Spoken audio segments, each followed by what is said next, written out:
अधिपतेरखिलं मधुरं महयोगपीठे तटे भीमरथं वरं पुण्डरीकाय दातु निन्द्रे समागत्य दिष्टं तमानन्दकन्दं परब्रह्मलिङ्गं भजे पाण्डुरं पाण्डुरङ्गकारो प्रथमानमना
त्यांच्या कृपादाने कथेचा विस्तार बाबाजी सद्गुरुदास तुका कलावज्ञ जीवो धराधावतार कलाकांत तेजो धिकामोदिवक्त्रं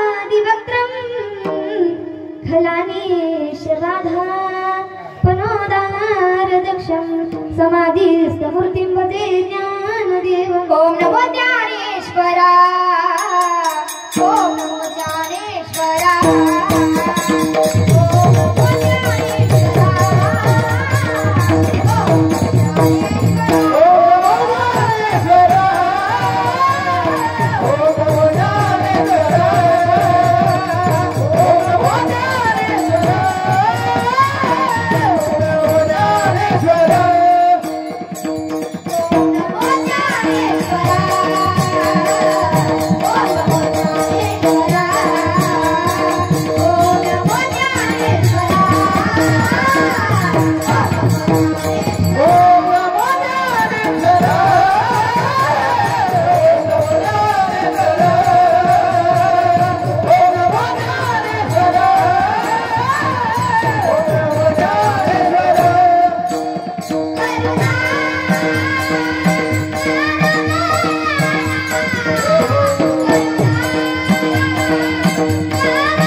सचिदानंद श्री साई देवाय नमः। चलो अयोधी पवन कुमार पधारो हरि कीर्तन, चलो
शिवछत्रपती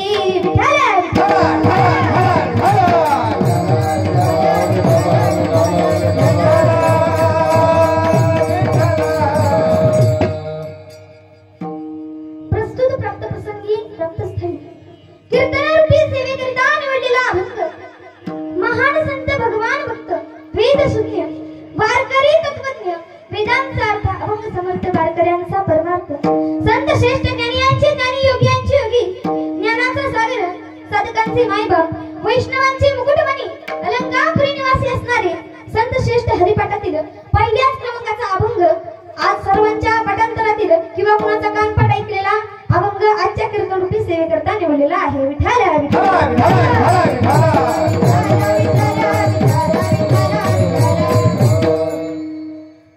सेवेला सुरुवात करण्या अगोदर अल्पसा परिहार द्यायचा, तो म्हणजे असा आपल्या या हसनाबाद गावामध्ये चालत असलेला हा अखंड हरिनाम सप्ताह व या सप्ताहाचे संपूर्ण कार्यकर्ते मंडळी सरपंच उपसरपंच माजी सरपंच माजी सरपंच पोलीस पाटील चेअरमन साहेब व गावातील घंटावक्ती अध्यक्ष बाहेर गावून आलेली पाहुणे मंडळी गायनाचार्य मृदुंगाचार्य टाळकरी माळकरी माझ्या आई बहिणी भारदार चोपदार दर्दी गर्दी बेवडे बेवडे तुम्हा सर्वांच्या एकत्रित करण्याने या कार्यक्रमाला लाभलेलं सौंदर्य विठ्ठल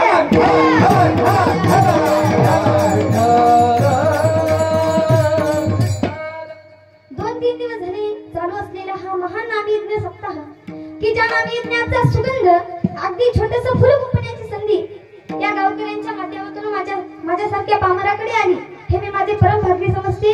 तसेच मला वाटते की या सप्ताहाचे संपूर्ण वर्ष पूर्ण होतील, आपल्या सर्वांच्या जीवनामध्ये हा सुवर्णयोग प्राप्त झाला। काहीतरी पूर्वजन्मीचं पुण्य असल्याशिवाय असा योग प्राप्त होऊ शकत नाही। म्हणून एक वाक्य आहे का, जिंदगी में सपने तो हर कोई देखता है, जिंदगी में सपने तो हर कोई देखता है, लेकिन भगवान हर किसी का सपना पूरा नहीं करते। उसी तरह इस धर्म मंडप में हर कोई आना चाहता है, लेकिन आता तो वही है जिसे हमारे भगवान बुलाते।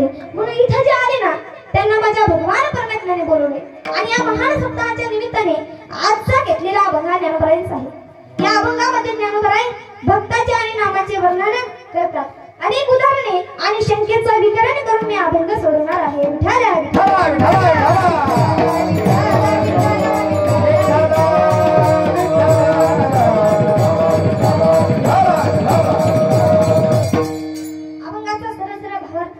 मानते. ज्ञानोबा या अभंगात सांगतात की देवाची द्वारी उभा क्षण भरी तेने मुक्तीचारी साधिला. ज्ञानेश्वर महाराज सांगतात की देवाच्या दारात फक्त क्षणभर जरी उभं राहिलो तरी आपल्याला 4 ही मुक्त्या प्राप्त होतात. आता तुम्हाला प्रश्न पडला असेल 4 मुक्त्या कोणत्या, तर ते मी तुम्हाला नंतर सांगणारच आहे. बघा, देवाच्या दारात फक्त उभं राहून जाईल का? हो तर नाही. तर देवाने जे हे तोंड दिले ते आपल्याला नामस्मरण करण्यासाठी दिले. कशा करता दिले? नामस्मरण करण्यासाठी दिले. या सावळ्या विठमाऊलीचं भजन केलं, नामस्मरण केलं, या मुखाने हरी हरी मंत्राचा जप केला तर पुण्याची गणना सुद्धा भगवान परमात्म्याला सुद्धा करणं शक्य होईल. म्हणून हरिमुखे म्हणा पुण्याची गणना कोण करी.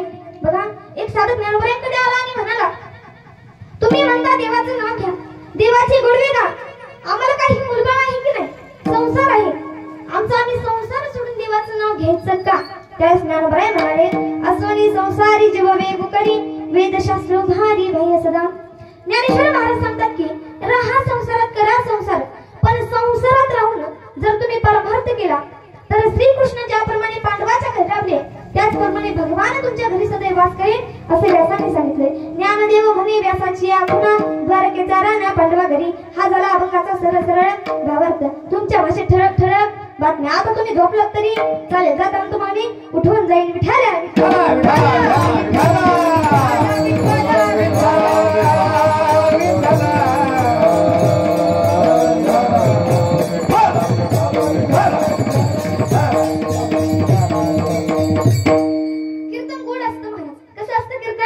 गोड असतं. मग कीर्तनात बसलेली माणसं सुद्धा तितकीच गोड असली पाहिजे.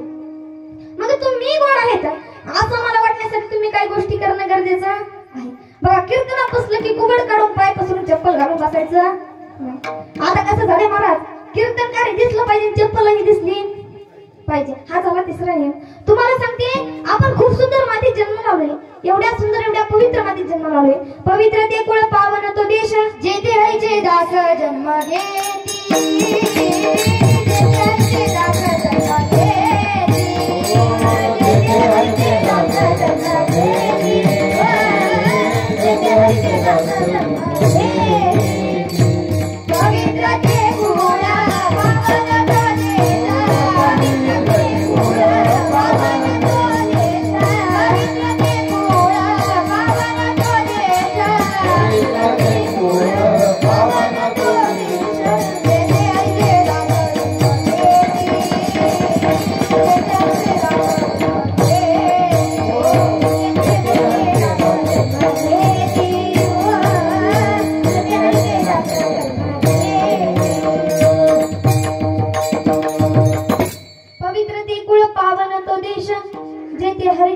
जन्म घेते. एवढ्या सुंदर मातीत आपण जन्म लावले, मग आपल्या पाठीचा कणा नेहमी दाट असला पाहिजे. तुम्हाला सांगते, आनंदी राहत चला. कसं राहत चला? बोला ना, मराठी भाषा समजते तुम्हाला. कसं राहत चला? आनंदी. कारण देणारा कोण आहे? देव. आणि घेणारा कोण आहे? देव. मग देणारा घेणारा देव आहे. काळजी करायची गरज, चिंता करायची गरज. बोला चला, चिंता करायची गरज. आवाजच आहे. चिंता करायची गरज, टेन्शन घ्यायची गरज, मी सांगते ते ऐकायची गरज नाही. हुशार नाही म्हणतो मला की तुम्ही अशीच आहे. जे कर म्हणे ते करणार नाही, जे करू नको म्हणे ते केल्याशिवाय राहणार नाही. जिथं बोल म्हणे ना तिथं बोलणार नाही, जिथं बोलू नको म्हणे तिथं बोलल्याशिवाय राहणार नाही. म्हणून मागे हाताने टाळी व मुखाने भजन आलंच पाहिजे. विठाल्या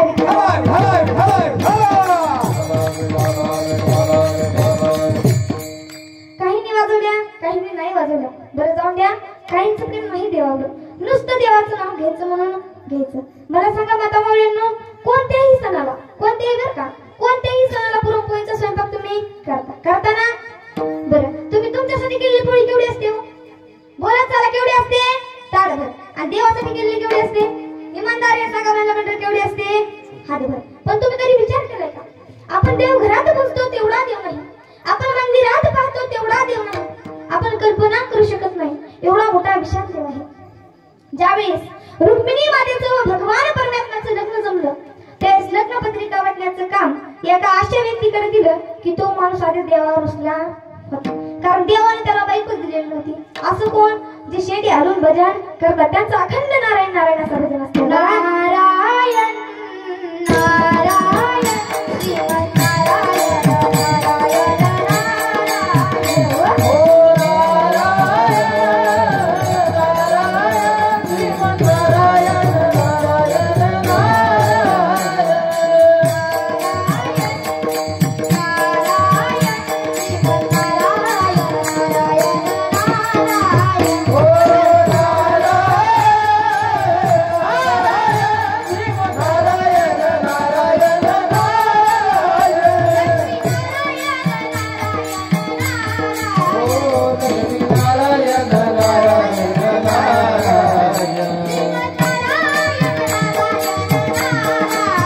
नारायण नारायण नारायण ओम नारायण नारायण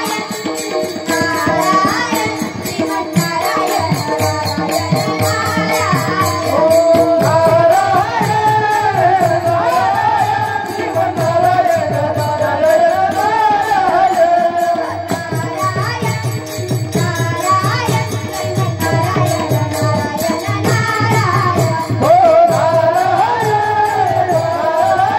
श्रीमन्नारायण नारायण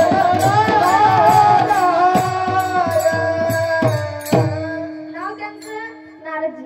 नारदजीकडे पत्रिका वाटण्याचं काम दिलं. नारदजीने ठरवलं देवाच्या लग्नाला असे पाहुणे बोलवायचे की ते मंडपातून उठून गेले पाहिजे.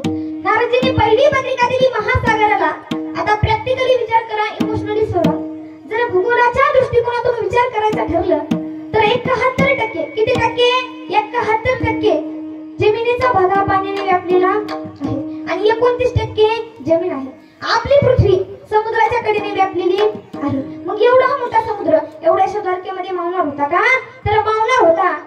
कारण का नाही मावणार? कारण तिथं भगवंत आहे. तुझी सत्तेने वेदासी बोलणे, श्रेयासी चालणे तुझे आबळे. महाराज, भगवंताच्या सत्तेशिवाय वृक्षाचं पान देखील हलत नाही. वृक्षाची पाने हाले ज्याची सत्ता, वृक्षाची पाने हाले ज्याची सत्ता, वृक्षाची पाने हाले ज्याची सत्ता, वृक्षाची पाने हाले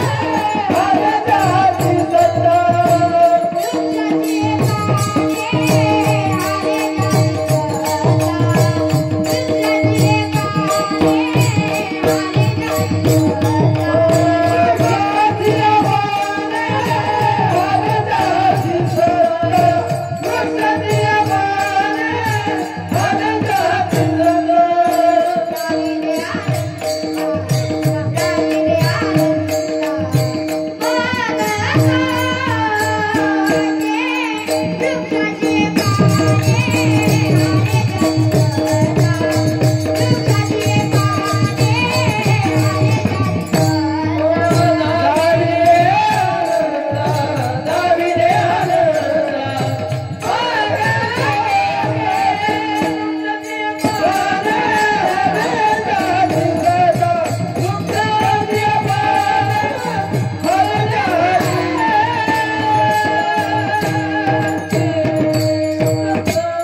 वृक्षाची पाने हाले ज्याची राहिली अनंत मगकोटे. म्हणून त्या भगवंताकडे काहीच शक्य नाही. त्या देवाने हातामधला अर्धा केस उपटला आणि त्या अख्ख्या केसात अख्खा महासागर मावला. मग तुम्ही सांगा, तुमची तळ हाता एवढी पुळी कुणाच्या नाकात घालायची? एवढा मोठा देव तरी त्याचं नाव घ्यायचं आपल्या जीवावर येते. बघा, एक दृष्टांत सांगते. तुकोबाई भजन करायला भंडारा डोंगरावर जायचे. एक दिवस एक व्यक्ती तुकोबाईंच्या जवळ आला आणि म्हणाला, महाराज, काही पण करा पण मला देव भेटला पाहिजे. महाराज म्हणाले, अरे तुझ्या दुकानात काय काय मिळतं? तेव्हा तो म्हणाला, महाराज, साखरेपासून खसखशीपर्यंत सर्व मिळतं. महाराज म्हणाले, तुझ्या दुकानात जायफळ आहे का? हा म्हणाला आहे. महाराज म्हणाले, मायफळ आहे का? हा म्हणाला आहे. महाराज म्हणाले, जिरे आहेत का? हा म्हणाला आहेत. महाराज म्हणाले, मिरे आहेत का? हा म्हणाला, हो, मिरे पण आहेत. मग महाराज म्हणाले, हिंग आहे का? हा म्हणाला, होय, हिंग पण आहे. मग महाराज म्हणाले, अरे तिथंच तर देव आहे. तो म्हणाला, जायफळ, जिरे, मिरे, हिंग आणि देव रेंजच गेली महाराज. तो म्हणाला, किराणा दुकानात देव कसा काय? महाराज म्हणाले, हे बघ, हे जायफळ, ते जायफळ फळ नाही, हे कायरूपी फळ आहे. हे एक दिवस जाणार. हे मायफळ आहे, ही सर्व माया काया हे एक दिवस घेऊन जाणार. म्हणून याच्या नादी जास्त लागायचं नाही. बघा, आपण सारखं म्हणत असतो, माझ्यासारखा मीच डॉक्टर, माझ्यासारखा मीच कीर्तनकार. पण हा मीपणा त्या दिवशी नष्ट होतो. त्या दिवशी म्हणजे देव भेटतो. एकदा का मीपणा गेला की देव झाल्याशिवाय राहत नाही. म्हणजे भजनाने देवाच्या नामस्मरणाने आपला उद्धार होतो. एक वाक्य आहे का, जैसे शरीर के लिए भोजन की आवश्यकता है, वैसे आत्मा के लिए भजन की आवश्यकता है. बघा, शरीराला जशी जेवणाची गरज आहे त्याचप्रमाणे आत्म्याला सुद्धा भजनाची गरज आहे. पण महाराज, लोक काय करतात, वार बदलला की भक्ती बदलतात. आता सोमवारला की शंकराची भक्ती सुरू. हे भोया शंकरा, हे भोया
Thank you.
पण ते हिंदू जो होतं त्याने तेवढ्या गडबडीत विचार केला की आपले किती देव आहेत. त्याने तेवढ्या गडबडीत विघ्नहर्ता गणपती बाप्पाचा धावा केला. गान चतुराय गान प्राणाय गानांतरात्मने गुरुपूजिताय गुरुदैवताय गुरुपुत्रस्ताय रे गुरुदैवगुणाचे रे गुरुधर्मगुणाराध्याय गुरुपुत्रपरित्राणे गुरुवाकर्णकर्णकाय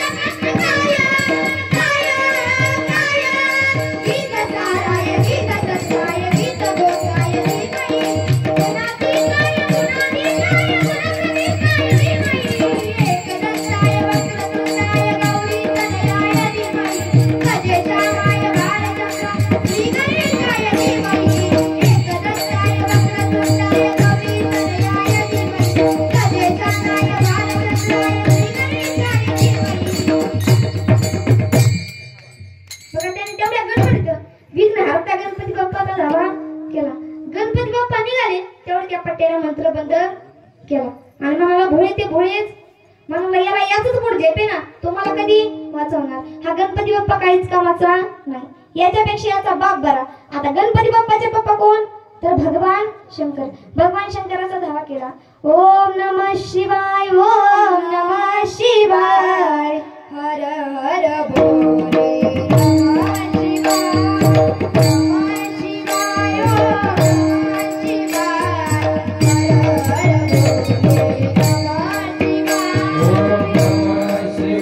ओम नमः शिवाय हर हर भोले नमः शिवाय. ओम नमः शिवाय नमः शिवाय ओम नमः शिवाय हर हर भोले नमः शिवाय.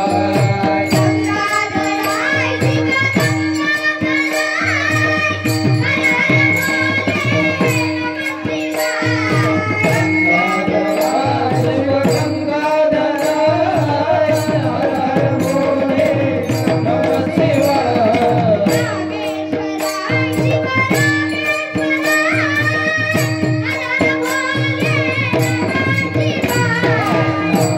नागेश्वराय शिव नागेश्वराय हर हर भोले नमः शिवाय.